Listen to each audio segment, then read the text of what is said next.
Aqui, questões de vocabulário. Então, basicamente, questões onde algum termo é sublinhado e você tem que falar sobre o sentido mais próximo daquele termo, o que o autor quis dizer com alguma coisa. Uma Tem expressão. bastante, né? Tem uma coisa que é interessante, que é a distinção entre vocabulário acadêmico e vocabulário especializado. O vocabulário acadêmico são palavras formais usadas no meio acadêmico, lógico, porque no dia a dia, muitas palavras têm uma versão menos formal. Vocabulário especializado é o vocabulário da área mesmo que você está lendo. Então, você vai ler um texto de odonto. Aí vai ver lá uma coisa sobre implante, ou sobre uma coisa sobre dente. Pô, tá, mas isso é vocabulário simples ou no máximo vocabulário acadêmico, se for um implante ou alguma coisa ortodôntica. O que já vem aqui embaixo rapidinho, que é a raiz das palavras. Então, quando você conhece a raiz, você consegue identificar muitas palavras montando as palavras. Então, o Legal. vocabulário acadêmico fica bem evidente isso, a importância de conhecer a raiz das palavras. No vocabulário especializado, vai ser algum tema que quem não for do odonto não vai entender. Então, temos quem não for da Entendi. física, quem não for da biologia, nos textos de acordo, não vai entender. No entanto, esses termos eles são explicados no texto. Entendi. Então não tem que se virar, mas eu não sei, eu sou odonto, eu não sei falar sobre vulcão, placa tectônica, eu não sei física quântica. Não tem problema. O vocabulário que for específico da área, ele vai ser definido no texto. Então isso dá uma certa tranquilidade. É, nossa senhora. Mas assim, tem listas de vocabulário acadêmico, tem livros de vocabulário acadêmico para TOEFL. E também, sim, são interessantes. É legal fazer um estudo sem um prazo estendido, igual a gente está fazendo, a longo prazo. Dá para você fazer esse tipo de exercício e adquirir vocabulário a longo prazo. Adquirir vocabulário a curto prazo é complicado porque a gente demora um tempo para assimilar, É cometer o erro exposição, né? exposição. Vocabulário é exposição, não tem jeito. É. No curto prazo, dá para praticar para essa prova? Dá também. Mas o focar em vocabulário talvez seja um ponto que não. Assim, eu quero fazer a prova mês que vem. Dá para estudar? Dá. Dá para praticar isso tudo que a gente está vendo aqui. Mas o vocabulário seria um ponto que não seria o foco principal de um curso de curta duração. Entendi. Mas, claro, também dá para contemplar.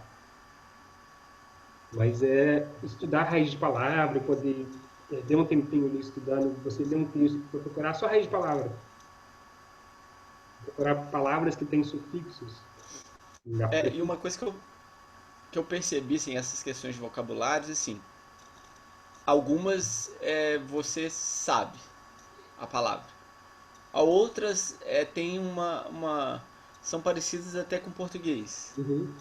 E outras que não são nem isso nem a outra, se você não sabe, às vezes se você ler o contexto e entender um pouco a frase, você também consegue achar um caminho. É mais difícil, né?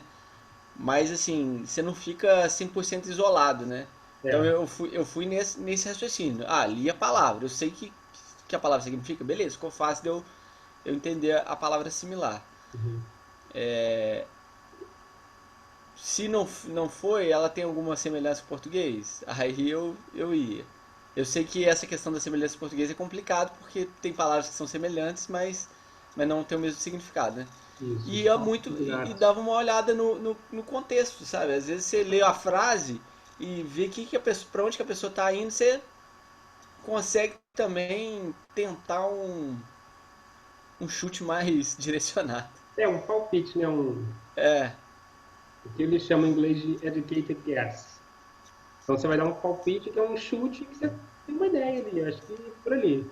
é, Mas também tem uma coisa que se a palavra não tiver a ver com a questão, não tem problema. Tem muitas palavras que você vai ler que você não vai entender, que não tem importância você não entender aquela palavra.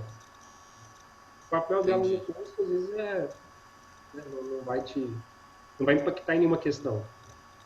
Não vai atrapalhar o entendimento total, né? Exato, é. Entendi. Mas assim, o bom é que o português ele divide com o inglês a origem, né? Que o inglês tem uma perna no latim. Então, e sorte também, o inglês acadêmico, o inglês mais formal, ele utiliza mais as palavras que têm essa origem do latim. Então tem meio que uma regra assim uma regra geral e fala assim, se tem uma palavra que tem um sinônimo e uma palavra com dois sinônimos, se você pegar a palavra que mais se assemelha com o português, essa palavra tende a ser mais formal. Ah, é? Não é uma regra absoluta, mas de forma Ó, geral dá para enxergar assim, dá para começar é, a analisar vocabulário com essa dica, vamos dizer. legal.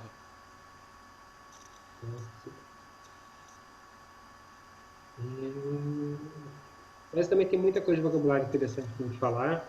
Uma delas é a raiz, mas também tem outras coisas. Bom, tem raiz, né? Então vamos falar assim, tem os prefixos, depois tem o sufixo também, que é uma outra história. Também ajuda bastante a ler e entender muitas palavras. Vamos lá, Sentence Simplification Questions. Então, esse tipo de questão, elas buscam identificar a frase que tem o mesmo sentido e a resposta vai ser sempre uma frase que tenha a mesma ideia e que seja mais simples do que a ideia exposta no texto. Então, por exemplo, quais das seguintes frases abaixo expressam a informação essencial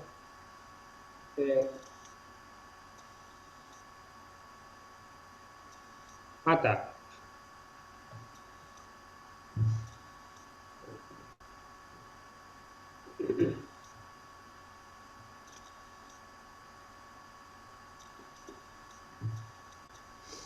Porque aqui eu não coloquei o exemplo da frase, que aqui eu só botei o tipo de questão, né?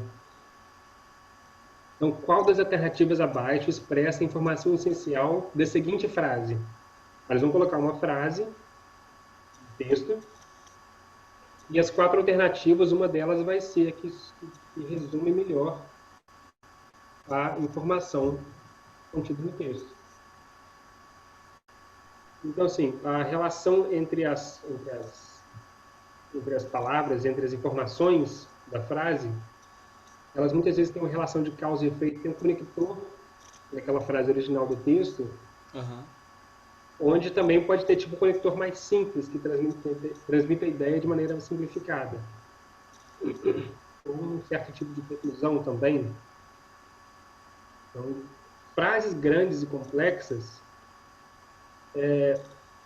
estão por aí. Mas a gente consegue simplificar sempre para ter um sujeito grande. Por exemplo, assim,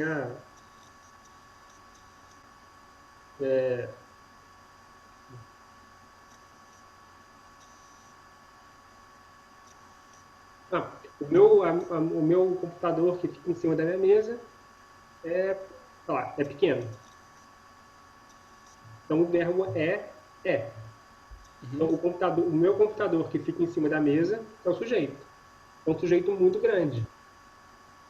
Eu poderia falar assim, ele é pequeno. Eu simplifiquei tudo num pronome. Aham. Qualquer texto que você pega, você consegue simplificar a informação. Por mais que a frase já seja curta, você consegue transformar substantivos, no caso, na posição do sujeito, em pronome. Esse objeto, você consegue fazer isso também. Então, praticar com pronome é interessante, fazer essa simplificação da frase, para entender a frase de maneira mais simples, e depois, se tiver um conector, você fazer a análise apropriada para a compreensão dele. Olha só, uma prática interessante é essa, treinar a ler frases grandes e complexas. Onde é que você acha frases grandes? Bom, muito artigo é fácil achar, artigos acadêmicos. Então, eu sou da área de exatas e muitas vezes eu percebo isso, que tem a informação, os artigos é a informação direta. Sim. Mas muitas vezes existe a expressão de ideias de causa e efeito, de conclusão com base em evidência. E, portanto, uma ideia que, por mais que seja direta, não quer dizer que ela é simples e que a frase vai ser pequena. Mas você consegue entender isso de maneira simplificada. Então, o que você pode fazer para simplificar? Separar as ideias principais das informações menos importantes. Por exemplo, informação entre parênteses, números e datas. E estruturalmente, isso não tem muita importância. Isso adiciona informação, mas para entender a frase, você pode eliminar. Você sabe onde que esses blocos vão entrar na frase. Beleza? Beleza. E tem mais dois tipos só. Um tipo para você inserir texto. Insert text questions. Então, entender a ordem lógica das ideias no texto.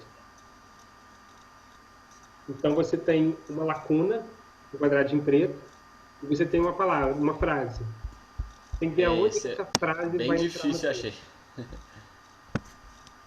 Aqui volta os pronomes, ali em cima eu falei da simplificação, mas essas frases, elas assim, esta análise foi feita por cientistas em 1910. Uhum. Então, qual análise? Esta análise. Então, a informação que tem que estar antes desse quadradinho vai falar de uma análise. Essas frases que você tem que colocar no texto, eles geralmente têm um pronome. O pronome retoma o substantivo que foi falado anteriormente. Entendi. Então, você vai pegar o pronome, vai ver o verbo e a ação que foi feita, ver qual coisa que está mencionada anteriormente e tem a ver com aquela ação. Então, é uma guia interessante. É interessante pensar nos pronomes mencionados nessas frases. Você tem que colocar no texto. Eu achei bem difícil essas. É um tipo de questão diferente, né? Você fala assim, vou fazer uma compreensão de texto. Tá, você vai pensar que é o texto com as questões normais, alternativas. Então aqui foca no outro aspecto, né, da compreensão do texto. Mas é aquilo que você falou, né? Assim, quando você entende você ir para a prova sabendo que você vai se deparar com uma questão dessa, é totalmente diferente do que você chegar na prova e ter uma questão dessa e você falar, e agora? É, Né? É uma coisa é você ter treinado várias questões tipo dessas aí e ir para uma prova fazer. Outra coisa é você chegar lá, tem uma dessa aí. Aí você dá uma assustada. é. Né?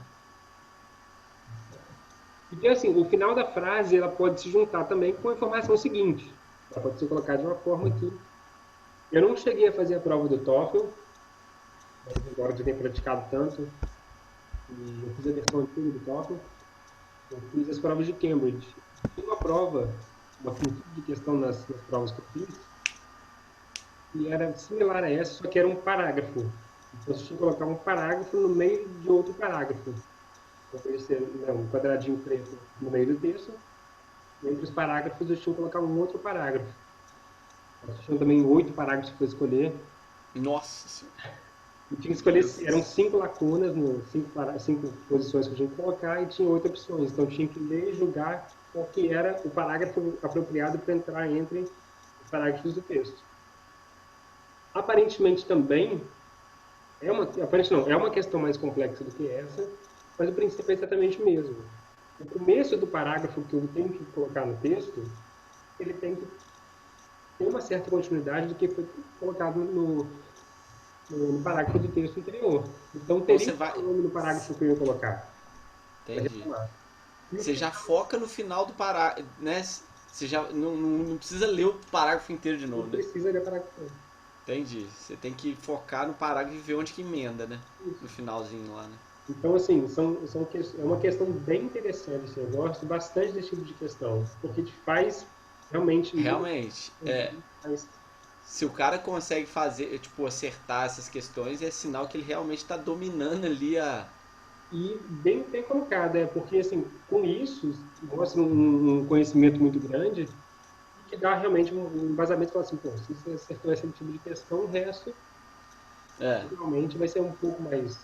Não mais tranquilo, mas já vai ter um domínio dos outros tipos de questão também. Verdade. E o último tipo também, que é uma questão diferente, que seria esse prose summary or fill in a table questions.